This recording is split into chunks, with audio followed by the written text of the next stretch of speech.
السلام علیکم ورحمۃ اللہ وبرکاتہ۔ میں فاطمہ، اللہ تعالیٰ کے فضل اور کرم سے اور آپ سب کی دعاؤں سے الحمدللہ میں بالکل ٹھیک ہوں، اور اللہ تعالیٰ سے یہ دعا کرتی ہوں کہ اللہ تعالیٰ میرے سننے والے، جاننے والے، دیکھنے والے سب امت مسلمہ کو اپنے امان میں رکھے، اور اللہ تعالیٰ ہم سب کے دلی حاجات کو قبول فرمائے، ہر جائز حاجات میں اپنی مدد شامل کریں۔ اللہ تعالیٰ سے یہ دعا کرتی ہوں کہ اللہ تعالیٰ ہم سب کی جائز خواہشات کو پورا کرے، اور ان خواہشات کو پورا کرے جو ہمارے لیے بہتر ہے، کیونکہ ہم بعض اوقات ایسی خواہشات کرتے ہیں جو ہمارے لیے بہتر نہیں ہوتی، لیکن ہم ضد کر کے ہم ہر اس حد تک جا کے اپنی اس خواہشات کو پورا کرنے کی ضد کرتے ہیں،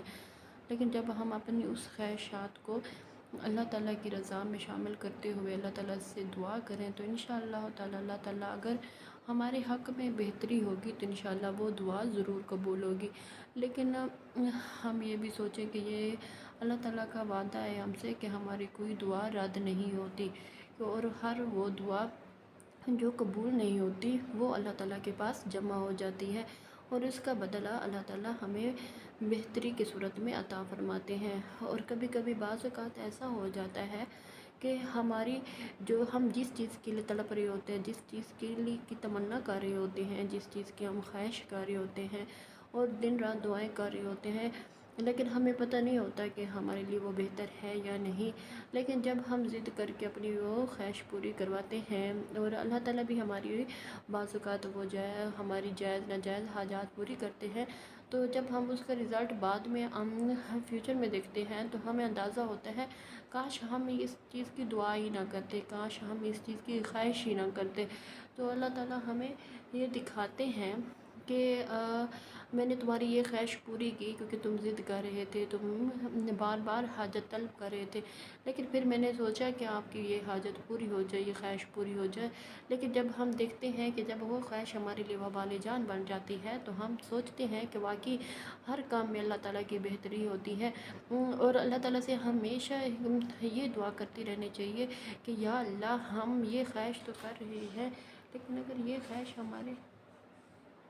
حق میں بہتر ہے تو ہماری یہ خواہش پوری ہو جائے، اگر ہمارے حق میں یہ خواہش بہتر نہیں ہے تو ہمارے دل سے اس کی حاجت اور اس کی خواہش نکال دیں، اور ہمیں اس کے لیے تیار کریں کہ جو ہمارے لیے بہتر ہے، اور اگر وہ خواہش جس کے لیے ہم تڑپ رہے ہوتے ہیں، جس کے لیے ہم کر رہے ہوتے ہیں خواہش کو، اگر وہ ہمارے لیے بہتر نہیں ہے، اگر وہ ہمارے لیے ضروری نہیں ہے، تو یا تو ہمیں اس چیز کا صبر دے دے یا پھر ہمارے دل سے وہ خواہش کو نکال دے، تو انشاءاللہ تعالیٰ اللہ تعالیٰ اپنی رضا کو دیکھتے ہیں، جب وہ یہ دیکھتے ہیں ہمارے رب، جب ہمیں دیکھتے ہیں کہ میرا جو بندہ ہے وہ اپنی رضا میں میری رضا بھی شامل کرنا چاہتا ہے، تو اللہ تعالیٰ اس خواہش کو بھی پوری کر دیتے ہیں، اور اس کی کیونکہ اللہ تعالیٰ کے لیے کوئی چیز مشکل نہیں ہوتی، اللہ تعالیٰ ہمیں اس کا بہتری والا معاملہ فرماتے ہوئے ہمیں اس کا بہتر بدلہ عطا فرماتے ہیں۔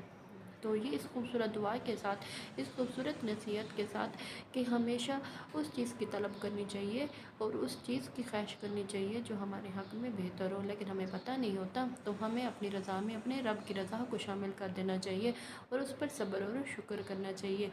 تو چلتے ہیں ویڈیو کی طرف، ویڈیو زیادہ لمبی نہ ہو، تو آج کی ویڈیو ایک بہت ہی زبردست اور مجرب وظیفے پر مشتمل ہے، اور یہ بہت ہی آزمودہ اور آزمایا ہوا وظیفہ ہے، اور انشاءاللہ تعالیٰ آپ سب کے لیے جن کی جو اس چیز کی خواہش رکھتے ہیں کہ اللہ تعالیٰ، کیونکہ خواہش تو سب کی ہوتی ہے کہ اللہ تعالیٰ اسے اولاد دے، کیونکہ جب یہ اولاد نہیں ہو رہی ہوتی تو سب سے زیادہ مشکل یہی ہو رہی ہوتی ہے، علاج کروا کروا کے لوگ تھک چکے ہوتے ہیں کہ اولاد پھر بھی نہیں ہو رہی ہوتی، تو میری ان سے گزارش ہے کہ وہ یہ وظیفہ ضرور کریں، انشاءاللہ تعالیٰ اللہ تعالیٰ اپنی مدد سے یہ ان کی خواہش پوری کر دیں گے انشاءاللہ تعالیٰ۔ اور اللہ تعالیٰ سے یہ دعا کرتی ہوں کہ اللہ تعالیٰ ہم سب کے حالات پر رحم فرمائے اور ہم سب کی خواہشات کو پورا کرے اور ہمیں نیک اور صالح اولاد عطا فرمائے۔ اللہ تعالیٰ سے یہ دعا کرتی ہوں کہ اللہ تعالیٰ ہم سب کے اولادوں کو نیک، صالح اور با کردار بنائے، اور ہمیں